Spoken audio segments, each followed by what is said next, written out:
Meus queridos, vamos abrir as nossas Bíblias lá no livro de Romanos, na carta de Paulo aos Romanos, capítulo de número 8.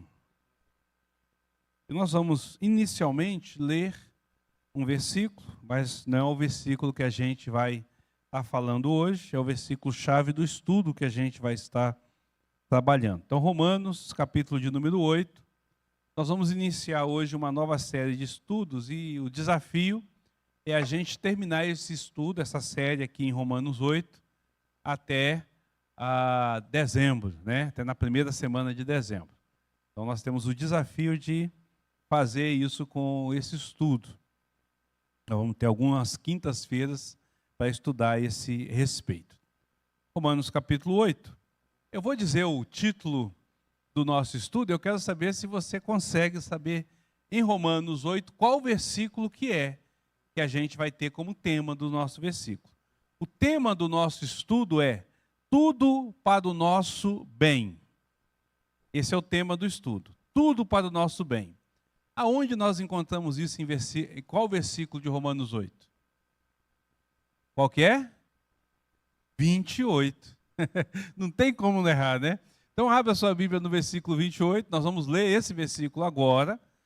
Vou chamar você para fazer essa leitura comigo, todos juntos numa só voz. Mas não é o versículo, esse é o versículo tema do estudo. Então nós vamos trabalhar o capítulo de número 8 com esse tema, tudo para o nosso bem. Depois nós vamos estudar o versículo 28, mas nós vamos ter que fazer toda uma introdução primeiro para chegar lá, tá certo? Vamos lá todos juntos? Sabemos que todas as coisas cooperam para o bem daqueles que amam a Deus, daqueles que são chamados segundo o seu propósito. Amém. Vamos orar mais uma vez? Bondoso Deus, estamos nós agora, nesse momento, pedindo a Tua sabedoria e discernimento para a compreensão da Tua palavra. Iniciamos hoje uma nova série, um novo estudo voltado na exposição das Tuas Escrituras. Que o Senhor fale aos nossos corações, que o Senhor nos ajude a caminhar e a compreender aquilo que o Senhor tem reservado, em nome de Cristo Jesus. Amém. Meus queridos, no século IV depois de Cristo, é o período em que vivem os pais da igreja. Entre os pais da igreja, nós temos um bispo chamado Ambrósio. Ambrósio, ele é uma das pessoas que foi influentes na vida, por exemplo, do Agostinho. Ele foi pastor da mãe de Agostinho e foi tutor de Agostinho durante um tempo. E Ambrósio, ele tem uma frase que ele diz assim: a Escritura é um banquete para a alma, onde encontramos alimento espiritual que nos fortalece e guia. Essa é a frase de Ambrósio. As Escrituras, ou a Escritura, é um banquete para a alma, onde encontramos alimento espiritual que nos fortalece e guia. Passado alguns séculos, já no século de número 17, então já no período da Reforma, Thomas Watson, que é um teólogo puritano, ele refaz essa frase, ele pega essa frase de Ambrósio e ele refaz ela usando este conceito e expandindo. Ele escreve um livro baseado em Romanos 8, 28, chamado Tudo para o Seu Bem. Então você vai ver que eu estou plagiando o nome do livro dele para o nosso estudo. Tudo para o nosso bem, ele escreve Tudo para o Seu Bem. Boa parte do estudo que nós vamos ter está baseado nesse livro de Thomas Watson. Se você quiser comprar esse livro, é uma boa pedida também, para você ter e poder ler. Mas ele faz uma reformulação dessa frase. Então ele acrescenta algo sobre essa visão de Ambrósio. Ambrósio diz: a Escritura é um banquete para a nossa alma. Então Thomas Watson vai dizer que se a Escritura é um banquete para a nossa alma, Romanos 8 pode ser considerado o prato principal, com seu sabor doce, refrescando e animando os corações do povo de Deus. Ao longo da história da igreja, Romanos 8 é um texto. O livro de Romanos em si é um livro muito especial ao longo da história. Você vai ter Agostinho falando deste livro, você vai ter Lutero falando desse livro, você vai ter John Wesley falando desse livro, Watson falando desse livro, Thomas Watson. Você vai ter Kant sendo Barth sendo influenciado por esse livro. Ao longo da história, muitos servos do Senhor foram influenciados e boa parte deles tem Romanos 8 como algo central, como algo especial. Então, eu diria que, de fato, Romanos, nos seus 39 versículos, né, que contém, é, de fato, um prato de grande prazer e de grande alimentação para a nossa alma, onde nós encontramos uma nutrição vigorosa e completa. Todo o livro de Romanos é esse prato, mas Romanos 8 tem algo de especial. E eu considero, particularmente, consolador, eu considero um vivificador de nossas almas, um condutor de esperança, quando eu leio o versículo de número 28. Eu olho para esse versículo e ele me traz vida, me traz esperança e me traz consolo. E o que nós queremos com esse estudo é exatamente que esse versículo transmita isso para a vida dos irmãos. Que ao olhar para esse versículo, os irmãos encontrem toda a esperança necessária, encontrem tudo aquilo que é essencial para o conforto da alma, para o consolo da alma, para um progresso e uma caminhada na vida piedosa. Essa é a nossa intenção. Então, nós vamos trabalhar Romanos baseado em cima do versículo 28, né?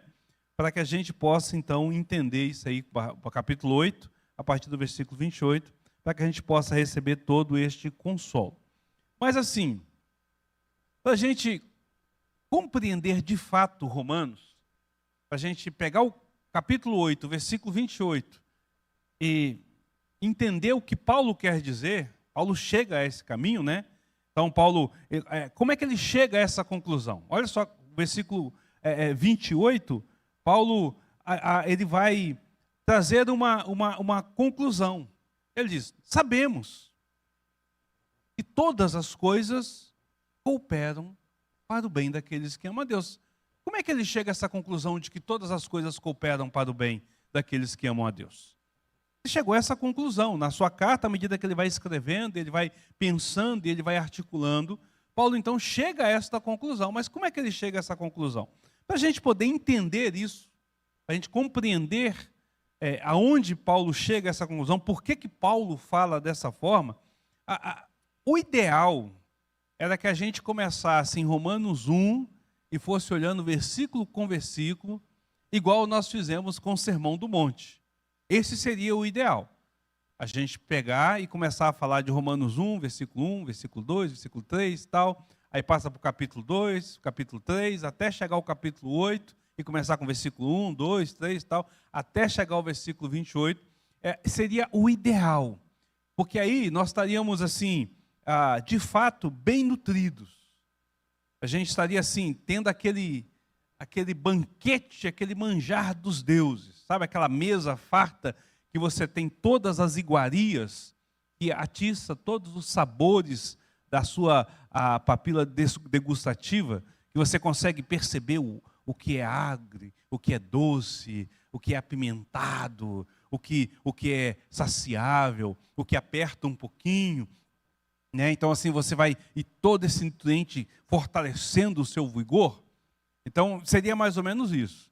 Eu olho para Romanos, né, usando a frase de Ambrósio e a frase de Thomas Watson, como um banquete para as nossas vidas, e eu imagino assim, você num self-serve livre, com aquela mesa assim, que tem, sei lá, 200 pratos diferentes, você entra para lá às 7 da manhã e fala assim, eu só vou sair a hora que eu quiser. Vou tomar café, eu vou almoçar, vou tomar o de jejum da tarde, eu vou jantar, depois vou tomar o lanchinho da meia-noite, aí eu vou dormir, e amanhã eu começo tudo de novo, até que eu possa ter experimentado esses 200 pratos que tem aqui e estar com a alma saciada.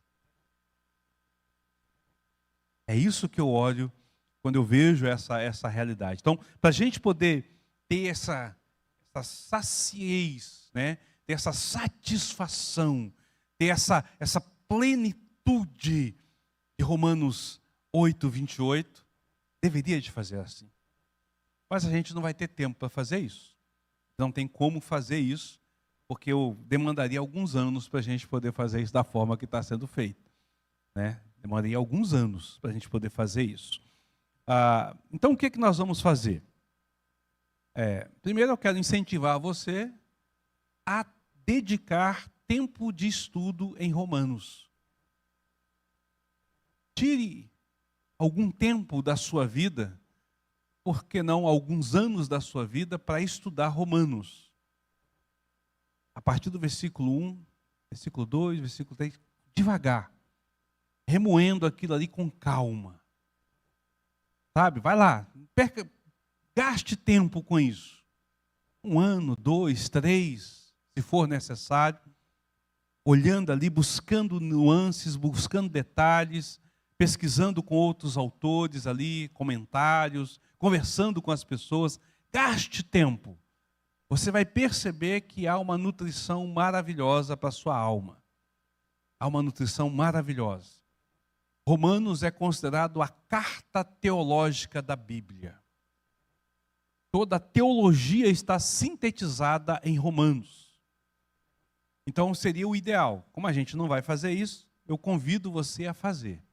Tenha essa disposição de fazer e você vai ver o quanto você vai ser fortalecido e o quanto a sua vida vai ser enriquecida com este estudo. Para a gente ter uma noção do que eu estou falando, o Dr. Martyn Lloyd-Jones pregou há alguns anos lá na Abadia de Westminster, sobre Romanos. Se eu não me engano, salvo eu não me engano, há 8 volumes escritos de sermões dele, que viraram livros. É um dos melhores comentários que tem nessa língua. Infelizmente, a gente não acha ele na edição em português atualmente para comprar, a não sei que você compre em sebo usado. Ele já parou de ser editado há algum tempo. Mas é assim, é tipo assim, o capítulo 1 até versículo tal dá 200 páginas. Escrito dele, falando. Entendeu? Então dá um camalhaço, dá uma enciclopédia só falando. E Dr. Martyn Lloyd-Jones, quando ele começa a escrever, a pregar sobre Romanos, ele fala assim na igreja dele. Eu estou pregando sobre Romanos, mas eu não vou apresentar para vocês um cronograma de pregação, um programa de pregação. Porque a nossa intenção aqui é debruçar sobre o livro e deixar Deus falar até que Ele canse de falar para nós sobre esse tema. Então ele vai falando. Então ele passou alguns anos pregando só sobre o livro de Romanos, lá na igreja. Né? E eu tive a oportunidade de ler alguns desses comentários, eu tenho alguns deles, e é assim, fantástico aquilo que ele fala. Mas você tem muito material bom para fazer. Então, desafio você a fazer isso. Ok, nós não vamos poder fazer. Então nós vamos fazer o quê? Pegar um aperitivozinho, né? Só um prato de entrada, só para a gente poder experimentar, sentir um gostinho do que é. Então nós vamos dar um voo rasante, inicialmente, nesses 7 primeiros capítulos, fazendo um panorama, entendendo o que Paulo está escrevendo sobre este livro, e depois nós entramos em Romanos, a partir do versículo 1. Também nós não vamos detalhar os versículos 1, 2, 3 até o 28, são 28 versículos, porque se eu fosse fazer detalhado, a gente ia ter 28 estudos até o 28. Isso se eu fizesse um versículo por quinta-feira. A gente não tem 28 quinta-feiras até dezembro, então a gente vai também reduzir um pouquinho. E depois nós vamos nos concentrar mais no versículo 28. E você vai entender por que a gente está fazendo tudo isso quando nós começarmos a falar do versículo 28. Então tenha paciência, né, e aproveite a degustação deste banquete que o Senhor está preparando para cada um de nós. Ok? Aproveite todo esse banquete para a sua alma. Onde nós iniciamos então a nossa jornada? Fazendo uma síntese do panorama do que Paulo está escrevendo. Nós sabemos que Paulo não esteve em Roma, Paulo nunca foi a Roma. Então, ele escreve a sua carta como alguém que não foi, por isso que ela é tão teológica, porque ele escreve tudo o que ele queria pregar para aquela igreja, orientando e ensinando sobre a pessoa de Cristo. O tema central é a doutrina e a salvação, ele vai trabalhar isso. O versículo que a gente chama de versículo-chave de Romanos, Romanos 1, versículos 16 e versículo de número 17, né? Porque não me envergonho do evangelho, que é o poder de Deus para todo aquele que nele crê. Primeiro o judeu e também do gentio, porque o justo viverá por fé. Então, esse versículo é a chave do livro, do entendimento. Mas a palavra que a gente pode falar assim, que daria sentido a tudo isso é poder. O poder de Deus.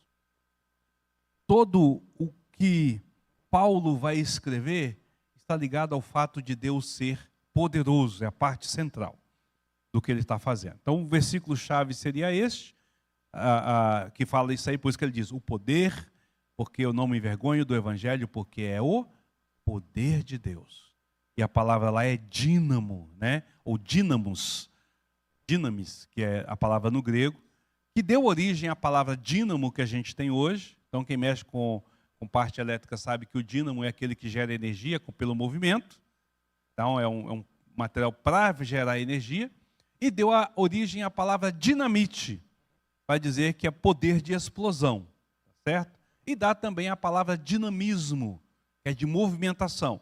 Então, a ideia é de um poder ativo, um poder que age, que opera, mas é um poder autônomo, procedente de Deus, que não tem uma outra origem a não ser o próprio Deus. Esse poder é o que vai concorrer toda a história, toda a situação. O que Paulo está fazendo? Paulo vai nos guiar, então, nessa profunda reflexão, tendo como ponto-chave o Evangelho do Senhor, tendo como realidade o poder de Deus na ação do Evangelho. O Evangelho, a palavra Evangelho é boas novas, então o poder de Deus nessas boas novas. E aí ele vai fazer uma profunda reflexão sobre a condição humana, de toda a humanidade.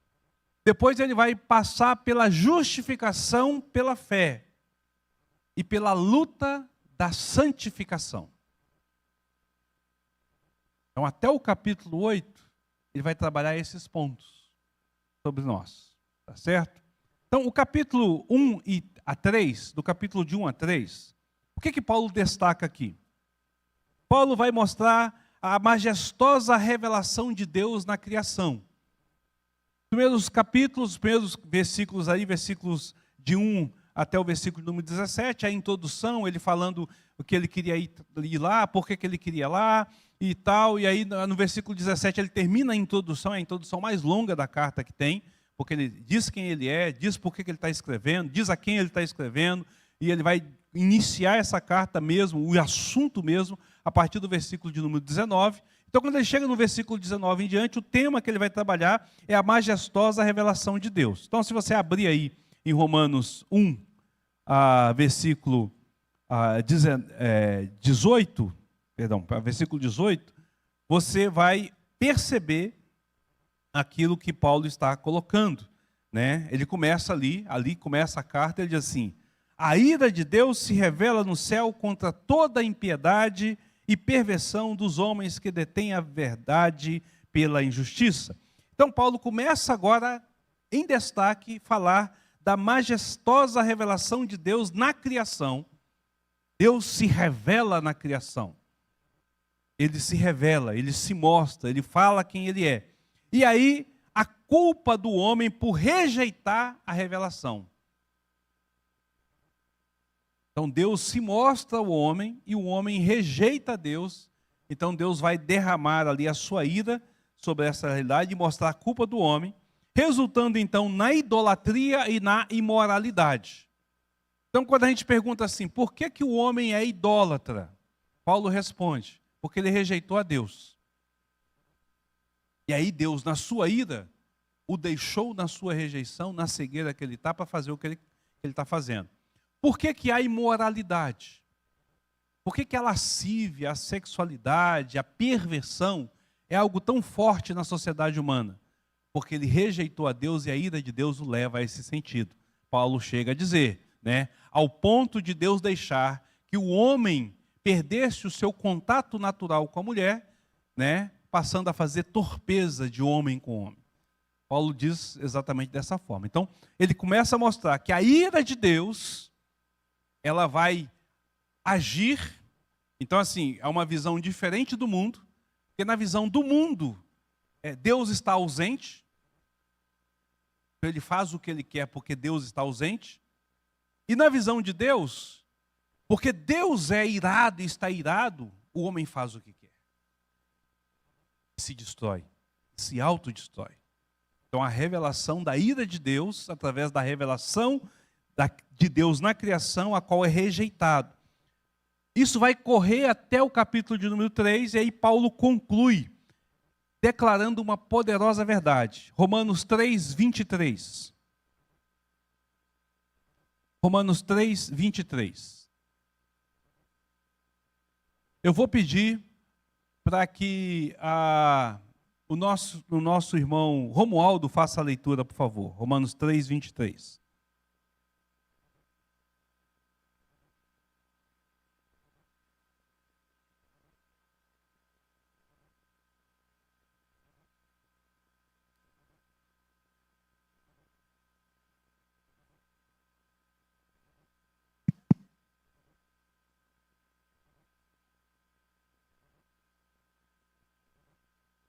Pois todos pecaram e carecem da glória de Deus. Essa é a conclusão de Paulo. Ele começa a mostrar que Deus se revela na criação, o homem rejeita a revelação, a ira de Deus se revela então ao homem, deixando o homem no estado que ele está. Ele trabalha todo esse contexto do pecado e ele vai chegar à seguinte conclusão: todos pecaram. Toda a humanidade está presa nesse pecado. Passado, presente e futuro estão envoltos neste pecado, estabelecendo então uma necessidade de justificação diante de Deus. Veja, Paulo começa, a ira de Deus se revela. A ira de Deus é o que vai trazer a justiça de Deus, é o que vai trazer o castigo de Deus, o juízo de Deus sobre o homem. E o juízo de Deus já está posto sobre o homem a partir da forma como o homem age. Então o homem lá fora, a pessoa lá fora, que vive na devassidão, que vive no pecado, que vive na prostituição, que vive na lascívia, né? Que vive na imoralidade, que não tem compromisso com o Senhor, que não teme ao Senhor, ele já está vivendo a ira de Deus. Mas essa ira se tornará mais intensa através do juízo de Deus. E aí não tem para ninguém, Paulo diz. Todos pecaram. Então ele vai agora, a partir dali então, ele vai apontar para a necessidade universal de uma justificação. Como eu agora vou caminhar diante de Deus? Eu preciso de uma justiça. Então o capítulo 4 até o capítulo 5, Paulo nos leva, através do exemplo de Abraão, nos leva a perceber que não é pelas obras. Que eu não vou fazer nada, eu não consigo ter qualquer atitude que satisfaça a Deus. Mas é pela fé. Então a justiça de Deus é atribuída ao homem, ou ele é justificado por Deus através da fé. É a fé que vai fazer. Então Abraão é o exemplo em relação a isso, tá certo? Então não é pelas obras da lei. As obras da lei não vão salvar ninguém. Mas as obras da lei, aí Paulo vai dizer, que as obras da lei vão fazer o quê? Vão revelar o quão pecadores nós somos.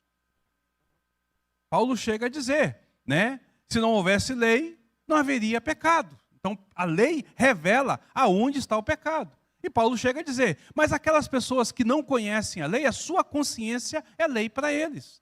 Ele sabe que eles estão errados. Na consciência dele, há um senso de que ele está errado. Porque a ira de Deus não deixará de revelar a condenação.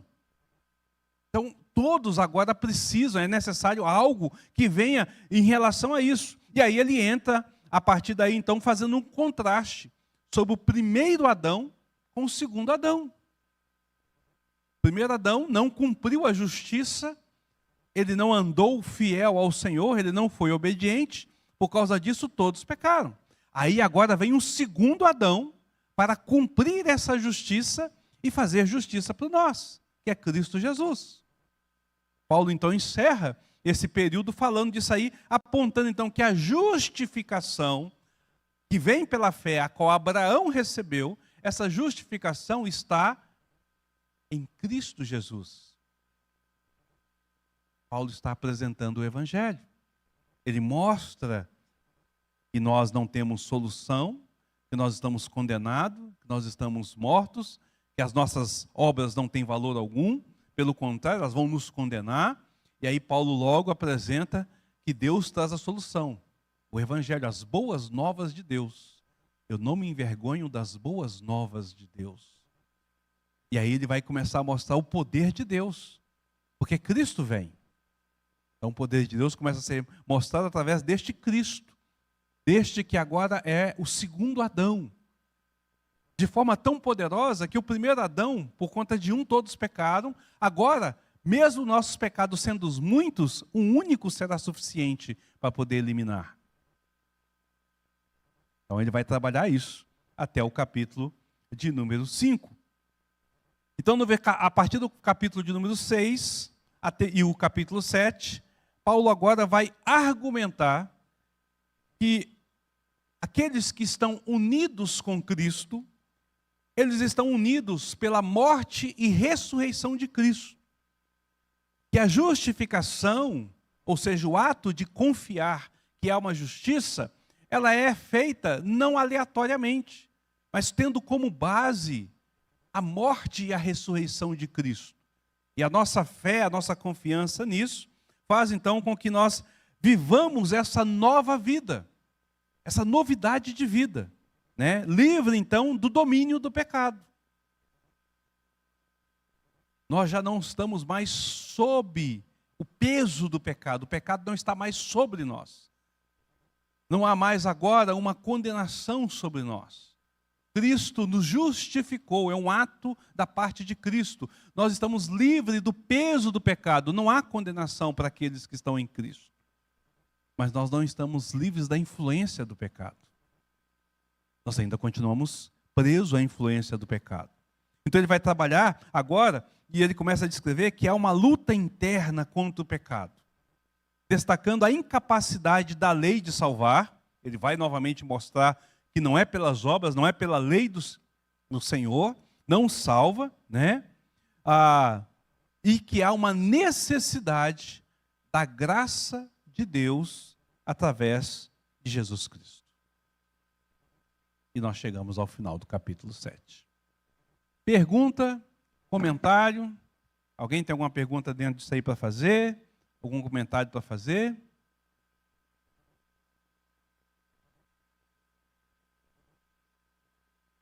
Consegui resumir rapidamente, né?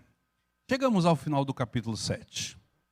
Então, o capítulo 7 vai encerrar com os versículos 24 e 25. E ali nós somos impactados pela realidade da condição humana e da necessidade desesperada da graça de Deus. Abre capítulo 7.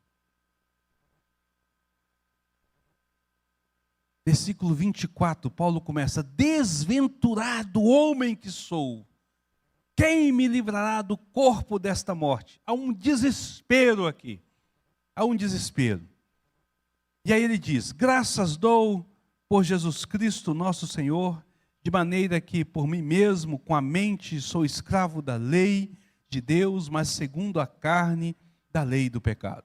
Ele começa no versículo de número 22 dizendo, no versículo 21 ele começa dizendo: então, ao querer fazer o bem, encontro a lei de que o mal reside em mim, porque no tocante ao homem interior, tenho prazer na lei de Deus, mas vejo nos meus membros outra lei que, guerreando contra a lei da minha mente, me faz prisioneiro da lei do pecado que está nos meus membros. Desventurado homem que sou. Paulo diz, nem tendo Cristo como Salvador, eu ainda consigo ter obras de lei, eu ainda consigo compreender, eu ainda consigo cumprir. Porque aqui na minha mente, o meu homem interior tem esse desejo. Mas há uma guerra, uma batalha, verdadeira luta dentro de mim, na qual o que eu quero eu não faço. Mas o que eu não quero, eu vivo fazendo. Enquanto o meu desejo é agradar a Deus, o meu corpo desagrada. Enquanto que a minha vontade é cumprir a lei, o meu corpo desobedece. O que Paulo está falando? Essa tensão que nós vivemos, de que nós somos salvos, somos santos, mas ainda não. Há um processo, ainda falta terminar. De que nós somos justificados com Cristo, mas ainda pesa sobre nós o peso do pecado. Nós ainda estamos sujeitos ao pecado, ainda que Deus tenha nos dado a força e nos dado a liberdade do pecado e poder dizer não ao pecado, nós ainda não conseguimos por nós mesmos dizer não ao pecado. Nós acabamos caindo, sucumbindo diante do pecado. Então Paulo trabalha esta realidade, né? Ele vai aqui apresentar essa miséria e essa luta interna de nós todos os crentes. Miserável homem que sou. Miserável homem que sou. Isso reflete a angústia de alguém que reconhece a sua incapacidade de vencer o pecado por si mesmo. Lembra que eu falei? A palavra-chave é poder. O contrário do poder é incapacidade. Enquanto Deus tem o poder, nós não temos poder algum. Enquanto o Senhor age, opera e faz, nós não fazemos absolutamente nada, porque em nós não há poder algum. Essa é a verdadeira mensagem do Evangelho. Tudo é a graça de Deus. Por isso que Paulo vai dizer, eu não me envergonho deste Evangelho, desta boa nova. Sabe por quê? Porque ela é o dínamo de Deus. É o movimento de Deus, é a ação de Deus, é a manifestação do poder, da força, da energia de Deus sobre a minha vida. Por isso que ele vai trabalhar essa questão. Então o capítulo 7 encerra com essa realidade. Então nós temos uma nova tensão. Ele começa dizendo, toda a humanidade está condenada. Não há nenhum justo, nenhum sequer. Todos se extraviaram, a uma se fizeram inúteis. É isso que ele vai dizer lá no capítulo 3. Né? Todos pecaram, encarecem da glória de Deus. É o que ele vai dizer. Ele começa dizendo, a ira de Deus se revela sobre aqueles que então vivem na impiedade. E nós, todo mundo vive na impiedade. Aí ele coloca, como é que eu saio da impiedade? Pela fé. A fé em quem? Em Cristo Jesus, que é o segundo Adão, que cumpriu aquilo que Adão não fez, os nossos pais não fizeram. Então Cristo toma o nosso lugar. Ele é o nosso substituto. Então nós somos justificados, é um ato forense, fora de nós. É um ato da justiça. Deus fez, eu só preciso de acreditar. Não preciso de sentir, não preciso de experimentar nada. É saber que Deus fez e confiar na obra de Deus. Isso é fé salvadora. Mas aí essa fé salvadora agora habita em mim, manifesta em mim, movimenta em mim uma nova realidade. Um desejo de agradar a Deus. Mas eu não consigo agradar a Deus, porque eu não tenho poder em mim mesmo para fazê-lo. Assim ele encerra o capítulo de número 7. Pergunta ou comentário? Não? No meio do desespero, nessa situação, Paulo lembra então a nossa dependência absoluta da graça.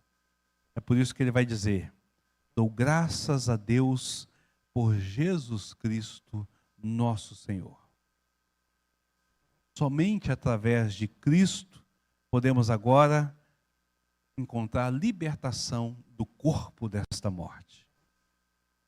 Desventurado homem que sou, quem me livrará do corpo desta morte?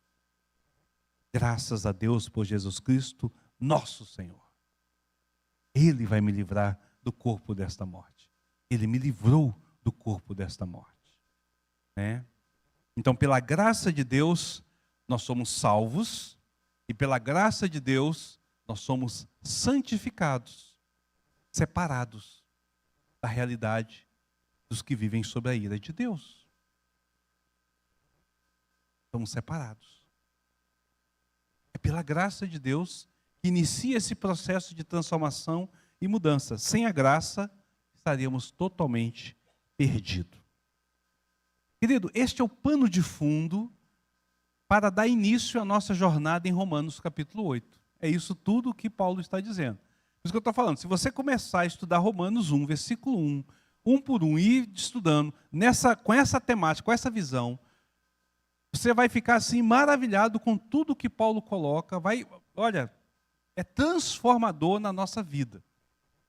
Igual eu falei, desafio você a fazer isso. Gaste alguns anos estudando Romanos versículo por versículo. Gaste tempo estudando os versículos, um por um, verificando as palavras, procurando entender o significado delas, o raciocínio de Paulo, fazendo perguntas ao texto. Você vai ver que você vai crescer grandemente dentro deste contexto. Tudo isso Paulo faz para chegar em Romanos 8, que é o prato principal. E aí que é legal, né? Porque não sei se você já teve a oportunidade de ir em restaurante chique. Serve 1, 2, 3 pratos para depois vir um prato principal. A gente às vezes fica perguntando por que rico come só um tiquinho assim? É aquele prato caríssimo, só um tiquinho? Mas é porque vem 10 pratos, né? Não é um prato só não, vem 10 pratos. Ele vai comendo aquele negocinho ali e tal, até que chega o prato principal. Então tudo isso aqui é a entrada. De 1 a 7 é a entrada. O prato principal é Romanos 8. Aí agora a gente vai deleitar com o prato principal. E depois de Romanos 8, vem a sobremesa. E a gente encerra a carta de Romanos. Entendeu? Então agora nós chegamos a esse início, o pano de fundo de tudo. Aqui começa o nosso estudo de verdade. Aqui começa. Romanos 8, versículo 1. E Paulo já começa com uma declaração bombástica. É uma explosão essa declaração de Paulo. Vamos lá, todos juntos? Romanos 8, versículo 1. Vamos lá? Todos juntos. Agora, pois, já não... Espera aí, deixa eu voltar aqui. Eu me embolei. Eu que errei. Vamos lá. Romanos 8, 1. Agora, pois, já nenhuma condenação há para os que estão em Cristo Jesus. Essa frase por si só, sozinha, ela é uma bomba. Nenhuma condenação há para os que estão em Cristo Jesus. Perceba, Paulo começa dizendo que a ira de Deus se revela, que os homens estão debaixo da ira de Deus, que é necessário a graça do nosso Senhor para que encontre. Agora ele chega e diz, mas não há condenação para os que estão em Cristo. Não há condenação. Mas para você entender esse versículo de forma clara, assim, para que você entenda o quão extraordinário é o que o Paulo está dizendo, você precisa juntar esse versículo aos 2 versículos anteriores, do capítulo de número 7, versículo 24 e 25. Eu vou pedir para o André colocar ali, para você poder acompanhar, né, no slide, na revista e atualizada, Romanos 7, versículo 24 e 25. Viram ali? Vamos ler todos juntos?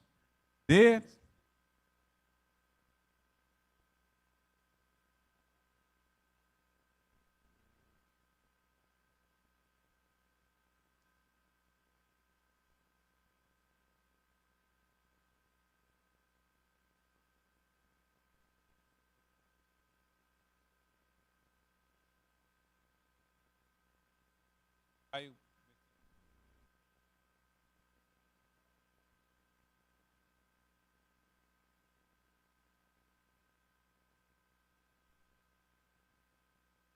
Vocês entenderam o que Paulo está fazendo aqui? Vamos fazer o seguinte. Na linguagem de hoje, fica mais fácil para a gente poder entender. Vamos ler esses 3 versículos na linguagem de hoje. A partir do versículo 24, 7, 24. Como sou infeliz! Quem me livrará do corpo que me leva para a morte? Que Deus seja louvado, pois Ele fará isso por meio do nosso Senhor Jesus Cristo. Portanto, porque Deus vai me livrar do corpo da morte, através de Jesus Cristo, portanto, esta é a minha situação, é onde eu me encontro agora. No meu pensamento, eu sirvo a lei de Deus. A minha intenção, o meu desejo, é cumprir a lei de Deus, é andar em santidade. Qual crente que não quer andar em santidade? Se você nasceu de novo, se você conheceu a Cristo como seu Salvador, o seu desejo é andar em santidade diante de Deus. Essa é a minha situação. Na minha mente, no meu pensamento, eu sirvo a Deus. Mas na prática, na realidade do meu dia a dia, eu sirvo a lei do pecado. Eu sirvo a lei do pecado. Volta lá, só não termina no último versículo. Olha o que Paulo está dizendo. Ele diz: Cristo me livrará, ou Cristo me livrou dessa situação. Eu sou desventurado? Não sou mais. Não sou mais desventurado. A morte já não tem mais poder sobre o meu corpo, porque Cristo me livrou desse corpo. Qual é a minha situação agora? A minha situação real, eu como crente, entendendo que Cristo me livrou, é que no meu coração, no meu intento, eu quero servir a Deus, mas quando eu vou para a prática, isso não acontece como eu gostaria. Essa é a situação que eu vivo. Essa é a tensão que eu vivo. É a tensão que você vive. Essa tensão, se Paulo termina aqui o seu raciocínio, termina aqui a sua carta, a gente ia falar assim: rapaz, ser crente é difícil demais. É complicado. Porque eu sei o que eu preciso, mas eu não tenho como fazer o que eu preciso. Ainda que eu já esteja livre disso. Aí, Paulo chega agora, versículo 8. Agora, já não existe nenhuma condenação para as pessoas que estão unidas em Cristo Jesus. Paulo sai da desventura, da desgraça, do terror, da infelicidade, para a gloriosa certeza da redenção, do perdão, da justificação, através da obra do nosso Senhor Jesus Cristo. Ele nos tira de uma condição de tristeza e dor, então nos tira lá debaixo do vale e nos coloca lá no pico mais alto. Não há condenação. Ainda que a minha obra não seja suficiente, não há condenação. Ainda que eu não consiga seguir o meu pensamento, não há condenação. Ainda que eu me decepcione com pecados cometidos diariamente, não há condenação. Agora já não há mais condenação. Eu estou livre do poder do pecado, por conta do poder de Deus. É isso que Paulo está dizendo. Percebe? É aqui que começa, então, igual eu falei, o banquete principal. Ele já começa colocando essa realidade, né? A verdade aqui é captada em 3 palavras. Nenhuma condenação há. Elas demonstram a nossa posição em Cristo, diante de Deus. O que é não estar condenado? É uma expressão legal, jurídica. que significa estar livre de qualquer dívida ou penalidade. Estamos livres de qualquer dívida ou penalidade. Então, meus queridos, em Cristo Jesus, nós não estamos debaixo de qualquer condenação de Deus. Aqueles que se uniram a Cristo, aqueles que se renderam a Cristo, aqueles que confiam a sua vida a Cristo, eles não têm mais nenhuma condenação. Nem do passado, nem do presente, nem do futuro. Não há condenação mais. Aquilo que Paulo nos deixa angustiado no finalzinho do capítulo 7, a minha realidade é que eu quero, mas não consigo, agora é aliviada no capítulo 8, versículo 1. Ainda que eu não consigo, o poder de Deus é suficiente sobre a minha vida. Não depende da obra, do mérito, do que eu vou fazer. É isso que Paulo está colocando. Isso é tremendo, irmãos. Isso é maravilhoso. Significa que Deus não tem nada contra nós. Deus não tem nada o que dizer contra nós. Ele não encontra nenhuma falha mais em nós. Nada para poder nos castigar com a sua ira. Nada. Absolutamente nada. Entenderam isso? É isso que ele está dizendo. Mas a frase de Paulo, ela significa algo realmente muito grande, que é importante a gente entender. Porque ela não significa que eu agora não tenho nenhuma condenação e amanhã eu posso ter uma condenação. Porque esse é o pensamento de muitas doutrinas, de muitas igrejas. É o pensamento do arminiano, de outras linhas de pensamentos teológicos. De que uma vez que eu alcancei a salvação, eu posso perder a salvação, porque eu posso falhar diante de Deus. Nossa, se eu não preservar a minha vida, hoje eu estou limpo, mas amanhã eu pequei, meu Deus do céu, como é que vai ser? Eu pequei, e agora? Estou condenado. A ira de Deus vem sobre a minha vida? Não vem. Nunca mais a ira de Deus vai ser derramada sobre sua vida.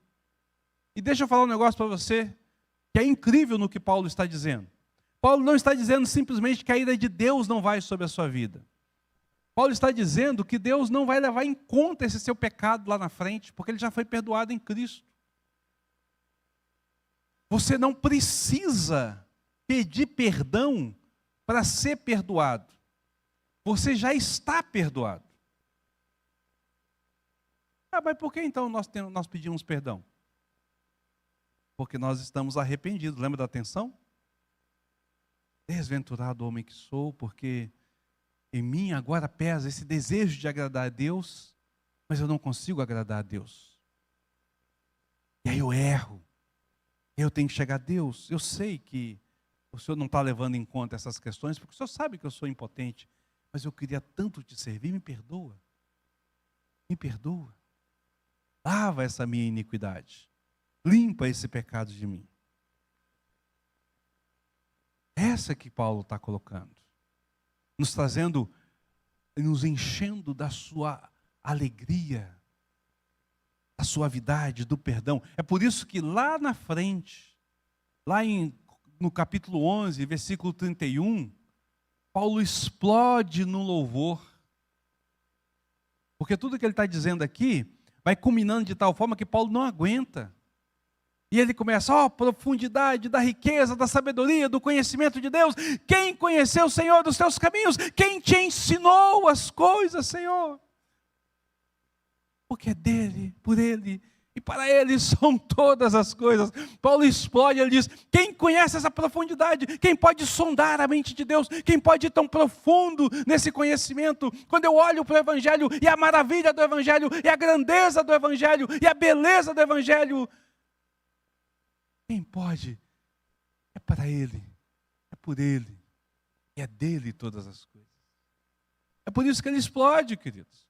Porque o que ele vem construindo aqui vai enchendo Paulo de um jeito que ele não aguenta. Ele tem que botar para fora. E aí nós temos esse louvor, essa doxologia ali, esse período ali, entre uma doutrina e outra, em que ele louva ao Senhor. E é isso que deveria de motivar a nossa vida no domingo. É isso que deveria motivar você para estar aqui domingo de manhã. É isso que deveria motivar você para estar aqui domingo à noite. É você olhar para isso e ver, não há condenação, ainda que eu seja falho, ainda que eu seja pecador, não há condenação. Eu estou livre. Ainda que eu tenha pecado agora, isso não vai me levar para o inferno. Eu estou livre, o pecado perdeu o seu poder sobre a minha vida, porque o poder de Deus é maior, e não é por mim.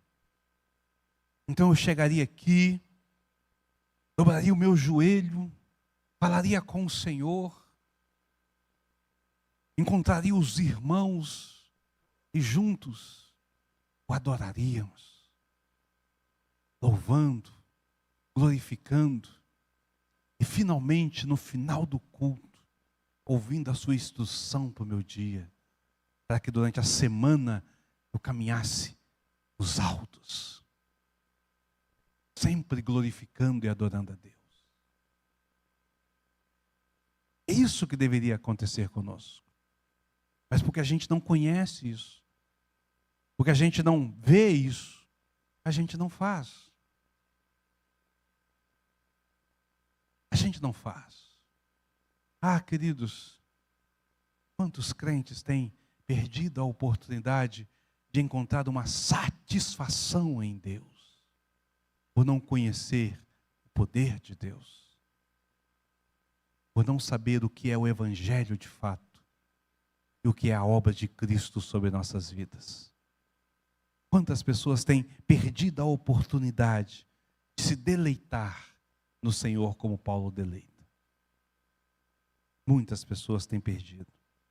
Antes, têm vivido acuado. Têm vivido com medo. Elas vivem numa tensão terrível. Elas querem ter uma vida santa. Elas querem ter uma obediência ao Senhor. Não é pelo prazer de estar com Deus, mas é medo da condenação. Eu vou perder minha salvação. Eu vou, nossa, e agora? E vive numa tensão terrível. E aí, a vida de santidade, em vez de ser uma vida prazerosa, é uma vida pesada. É difícil ser santo. É difícil caminhar diante do Senhor. Oh, mas eu não consigo, meu Deus. Que coisa, esse peso que há sobre mim, meu Deus, eu preciso de ser. E aí eu dobro o joelho, eu faço calo no meu joelho. E eu me esmurro, eu me esfaqueio, eu me bato, e eu me mordo. Eu me desespero, às vezes eu largo, abandono, porque eu acho que é difícil demais. Vivo essa tensão o tempo todo. Gente, a maioria dos crentes hoje vivem assim. Não são só os arminianos, não. Presbiterianos vivem assim, nessa tensão, como se a santidade fosse um peso sobre a sua vida, enquanto que a santidade deve ser uma satisfação, uma alegria, um deleite. Participar da mesa do Senhor, da ceia do Senhor, um deleite. Ter aquele momento de avaliação. A gente sempre fala, examine-se, pois, o homem a si mesmo, e então coma. Para muito crente é difícil. Ah, como é que eu vou me examinar? Eu sei que minha vida não é digna. Nunca será, irmão. Você nunca terá altura. Jamais haverá mérito em você o suficiente para se aproximar de Deus. Nunca você poderá sentar na mesa de Deus pelos seus méritos. É pelo poder de Cristo. Não há condenação. Mas pastor, eu pequei. Ok. Se arrependeu? Está arrependido? Confesse a Deus e siga. É isso que você tem que fazer. Não é ficar lamentando o pecado, alimentando o pecado, segurando o pecado, se doendo por conta do pecado. Larga esse trem, rapaz, já está perdoado. O que me leva à confissão a Deus. O que me leva à confissão a Deus é o fato de que eu quero agradá-lo. Não é o medo do inferno. É a tristeza do desapontamento. Eu desapontei o meu Deus. Eu desapontei aquele que fez tudo por mim. Eu precisava de fazer só isso. Eu não consegui. Oh, como isso é horrível. Senhor, me perdoa, porque eu fui tão fraco, tão fraco, tão fraco, tão inútil, tão incapaz, uma coisinha tão pequena. O Senhor fez tanto por mim, me perdoa, Senhor. Esse deve ser o motivo da nossa confissão. Não é o medo do inferno. Não é o medo da ira, do castigo de Deus. Não é o medo. Porque não há condenação, Paulo está dizendo. Não há condenação.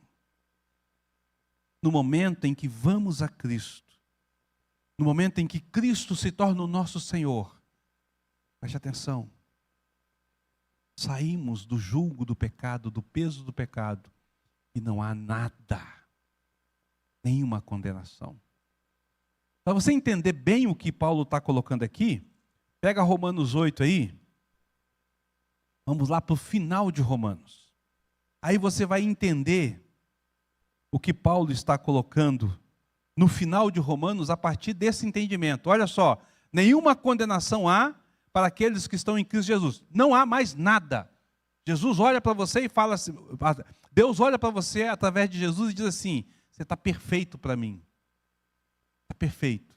Aí olha só, finalzinho aqui, versículo de número 38. Porque eu estou bem certo de que nem a morte, nem a vida, nem os anjos, nem os principados, nem as coisas do presente, nem do porvir, nem os poderes, nem a altura, nem a profundidade, nem qualquer outra criatura poderá nos livrar, poderá separar-nos do amor de Deus que está em Cristo Jesus, nosso Senhor. Sabe por que Paulo está dizendo isso aqui? Porque lá no início ele diz, não há condenação. Você viu? Tudo está dentro deste contexto. Paulo escreve apontando a realidade, apontando para Cristo, apontando para a necessidade da justificação, mostra a nossa realidade ainda que justificado, mostra o nosso estado ainda nessa terra, caminhando como igreja militante, para nos trazer o conforto de que estamos salvos. E vamos chegar lá. E vamos chegar lá. Pergunta ou comentário?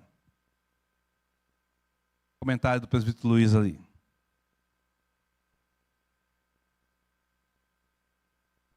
Só espera o microfone chegar aí, porque aí o pessoal vai ouvi-lo em casa também.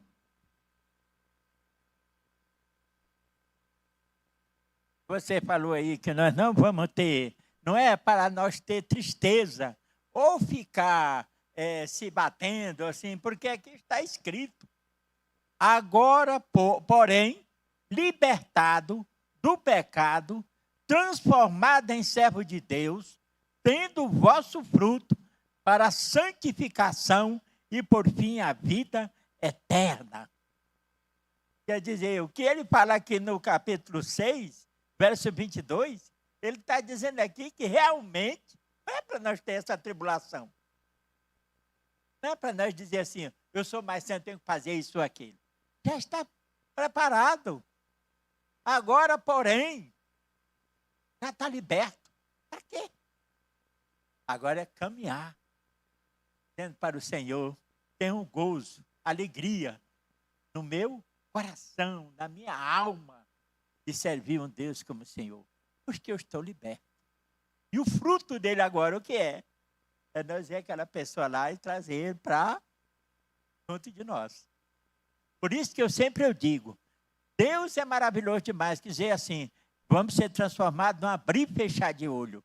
Porque se nós víssemos um parente ficando nesse corpo, nós víssemos um parente, um filho, eu sei que a gente ia sofrer demais. Mas ele já deixa nos libertos. Amém. Mais alguém? Tem algo a dizer, algo a falar, alguma pergunta a fazer? Dr. Martin Lloyd Jones, comentando esse versículo, ele fala o seguinte: a maior parte dos nossos problemas se devem ao nosso fracasso em não entender a verdade desse versículo. A maior parte dos nossos problemas se deve ao fracasso de não entender a verdade desses versículos. Isso a gente deveria guardar e jamais esquecer. Nós não podemos esquecer disso, dessa lição que é ensinada.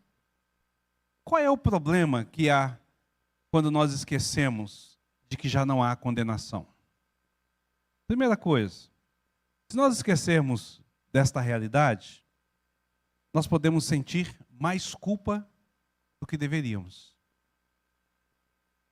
Há uma indignidade e uma dor muito maior do que aquilo que deveríamos. Por quê? Porque nós seríamos motivados, impulsionados a querer provar valor. Não, já que depende de mim, não há mais condenação, não depende de você, Deus fez por você, ok. Então se eu falhei, o que eu vou ter que fazer? Vou ter que provar que eu sou digno. Já passou isso na sua cabeça? Mas eu estou falhando, não, eu vou ter que mas eu não faço nada, eu tenho que fazer alguma coisa para provar para Deus de que o sacrifício dele valeu a pena. Tem crente que pensa assim, eu preciso provar para Deus que o sacrifício dele valeu a pena. E aí ele traz um peso muito grande nessa tentativa de ser santo e vai viver pior do que da outra forma. Traz um peso maior, há uma necessidade de aprovação.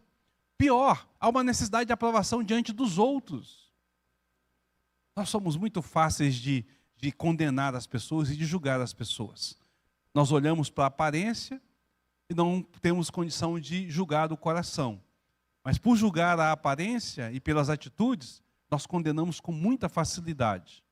Então, uma pessoa que cometeu um pecado e passa por uma disciplina dentro da igreja, se ele não entende que ele não tem força para lidar com a situação, ele pode tentar, de alguma forma, ao seu próprio esforço, querer provar para a igreja de que ele não é isso tudo. Que não é tão ruim, sendo que ele é. Ele é exatamente aquilo. Mas ele vai querer provar, para mostrar, porque ele vai se sentir envergonhado com as pessoas. Você já perguntou por que nós não cumprimos o mandato de Tiago? Confessai os vossos pecados uns aos outros. Por que nós não cumprimos esse mandato? Ah, pastor, porque não é confiança, a pessoa vai falar de mim. Se você falar, o que ele falar é a verdade do que você falou, não é? Se você contar para todo mundo, não vai ter fofoca nenhuma porque você já contou. Mas por que você não fala? Porque você não quer aparecer tão desgraçado quanto de fato você é. A palavra desgraçado é sem graça, tá, gente? Livre da graça, não é xingamento, não. Porque você não quer aparecer tão miserável quanto você é. Você quer, de alguma forma, transpor alguma santidade. Mas aí esse texto nos diz, não há condenação. Eu posso chegar e dizer, Ismael, eu sou um pecador, eu preciso confessar para você que me ajuda nisso aqui, eu fiz isso, isso, isso. E o Ismael vai dizer assim, irmão, vamos orar e louvar a Deus pelo fato de que você está arrependido. E vamos pedir a Deus força, porque é Deus quem vai te dar força para livrar desse pecado. E se o Ismael chegar e falar para outra pessoa, rapaz, o pastor Robson falou para mim um negócio, seu Luiz, deixa eu te contar, vamos orar junto sobre esse assunto aqui, e dá-lhe a língua, né, na fofoca, aí é problema do Ismael, porque agora é ele quem vai ter que reconhecer e pedir perdão depois. Mas eu fiz a minha parte, porque eu já não estou condenado. Não há peso do pecado sobre mim. Nos grupos terapêuticos, que a gente faz de aconselhamento bíblico, de tratamento em respeito a essas questões, há um tema muito interessante, que diz assim, aquilo que você tem como maior segredo, ou seja, o seu pecado mais oculto, é o seu maior doença. E você só se livrará dele quando você tiver coragem de falar aquilo que você cometeu como falha.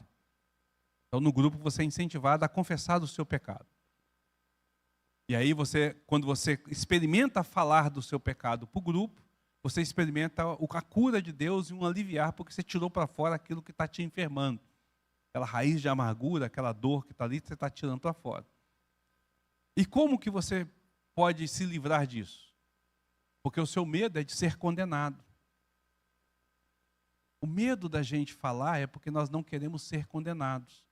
Eu já estou condenado por Deus, agora vou ser condenado pelo outro? Mas se eu não estou condenado por Deus, que me interessa o outro?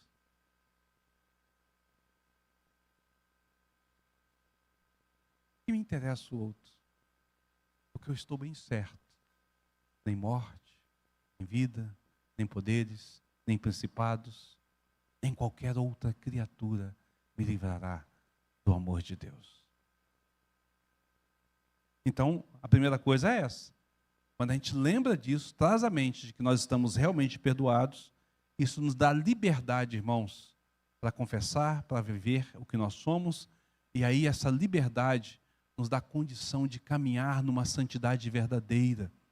Porque muitas vezes nós estamos vivendo uma santidade hipócrita.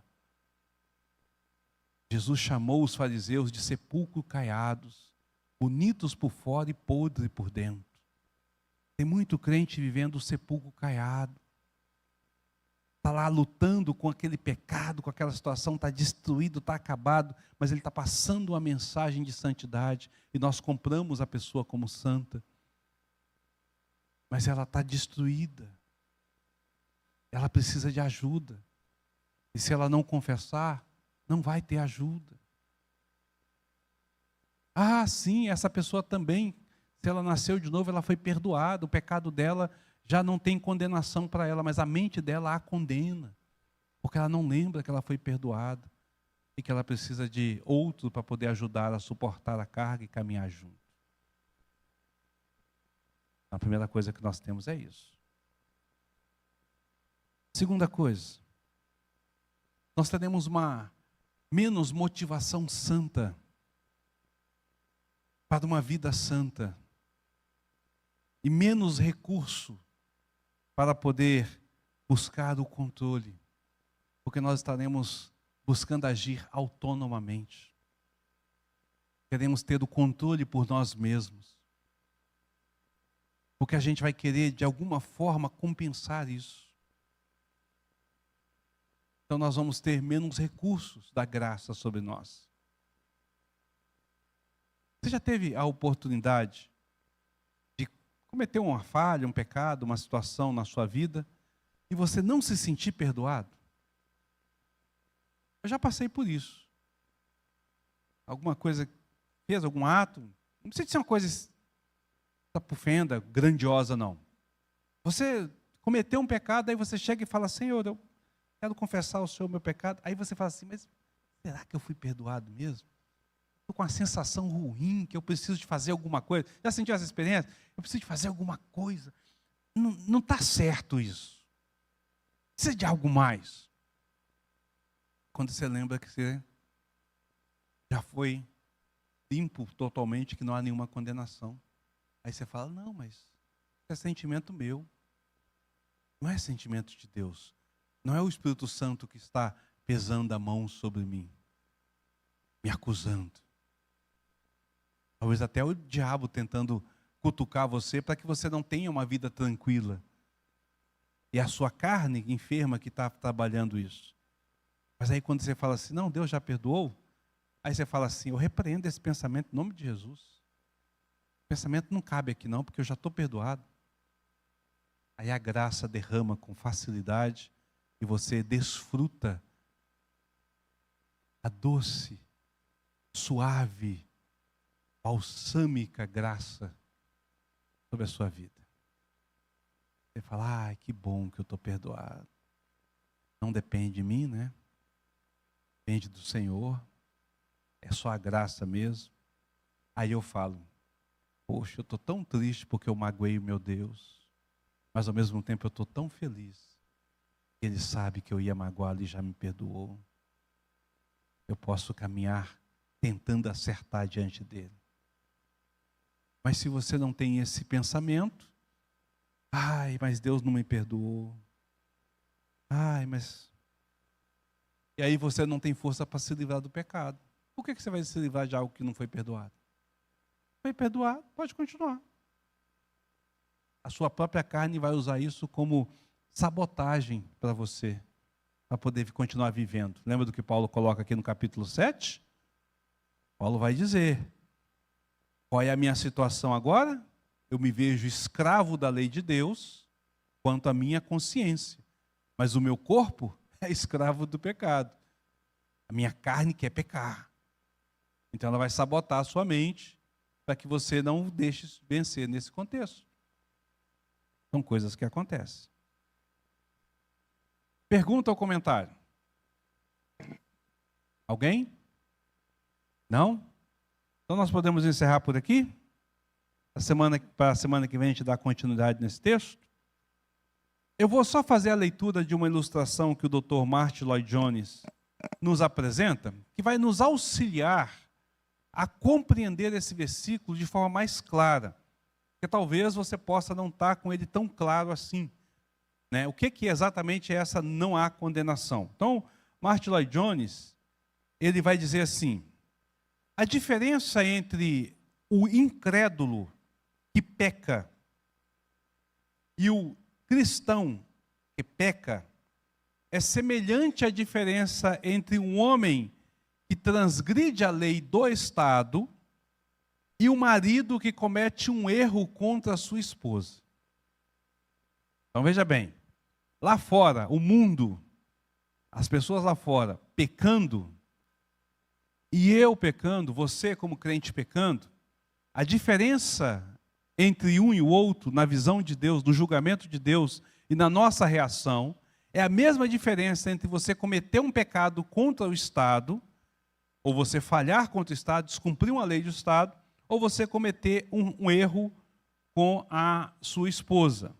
E ele continua dizendo assim: o marido, ele não infringe uma lei, mas ele magoa o coração da esposa.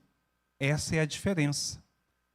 Não se trata mais de uma questão legal. Não é mais uma questão de imposição. Você transgrediu a lei, tem que pagar. Há um preço a ser pago. Né? Não é isso que vai acontecer se você transgredir a lei do Estado? Mas de um relacionamento pessoal e de amor. O homem não deixa de ser marido por ter errado com a sua esposa, no sentido legal. Ele continua sendo marido. A lei não tem nada a ver com isso. Em certo sentido, o problema agora é muito pior do que a condenação legal. O homem descrente, ele quebra a lei. E sobre ele pesa o rigor da lei e a condenação da lei.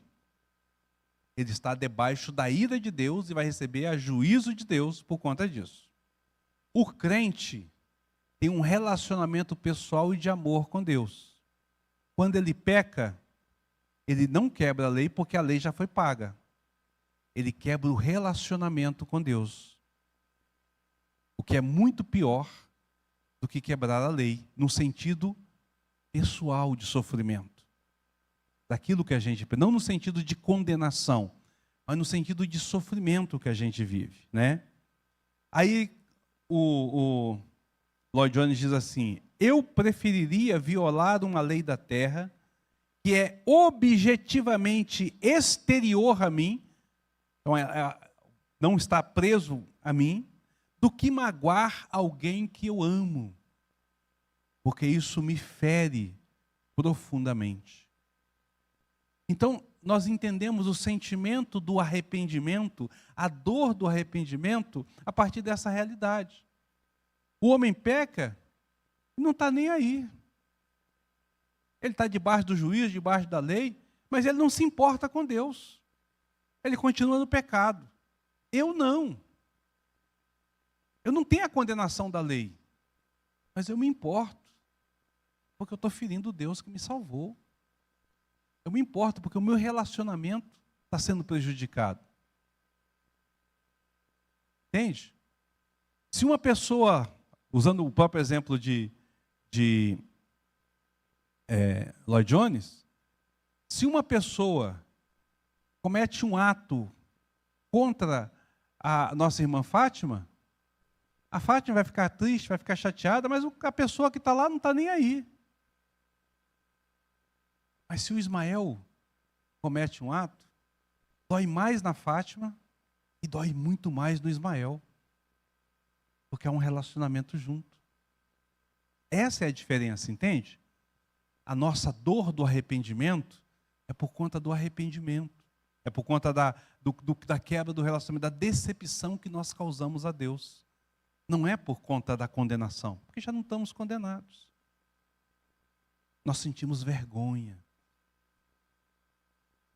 E não queremos olhar para Deus porque a gente fala, meu Deus, de novo. Mais uma vez, Senhor.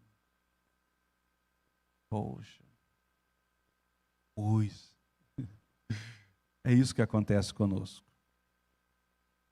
É isso que acontece conosco.